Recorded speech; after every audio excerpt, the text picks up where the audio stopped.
শীত মানেই পিঠা। আর এই ব্লগগুলো আমি শীতের মধ্যেই করে রেখেছিলাম, এডিট করা হয়নি। সবগুলো ভিডিও আমি আগে থেকেই করে রেখেছিলাম, এডিটও করিনি আর আপলোডও করা হয়নি। তাই এখন আস্তে আস্তে সব কিছু আপনাদের সাথে শেয়ার করছি। শীতের মানেই পিঠাপুলি। আর যেহেতু দেবরা বিদেশ থেকে বাসায় এসেছে, তাদেরকে একটু একটু করে পিঠাপুলি তো বানিয়ে খাওয়াতেই হবে। সেজন্য আজকে পাটিসাপটা পিঠা তৈরি করার জন্য চলে এসেছি। আর এই পিঠাটা আমি বেশ ভালোই বানাতে পারি, সবাই বেশ ভালোই বলে খেয়ে।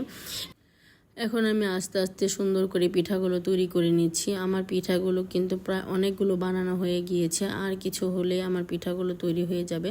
আমি বিকেল থেকে পিঠাগুলো তৈরি করছি, যেন সন্ধ্যার আগে আগে পিঠাগুলো তৈরি হয়ে যায়। তাও রাত হয়ে গিয়েছিল, যেহেতু বাচ্চাদের আবার একটু পড়াতে বসাতে হয়, সেজন্য বিকেলবেলায় রান্নাটা করে নিচ্ছি, মানে পিঠাটাও তৈরি করে নিচ্ছি, যাতে রাতের বেলা বাচ্চাদের নিয়ে একটু পড়াতে বসাতে পারি।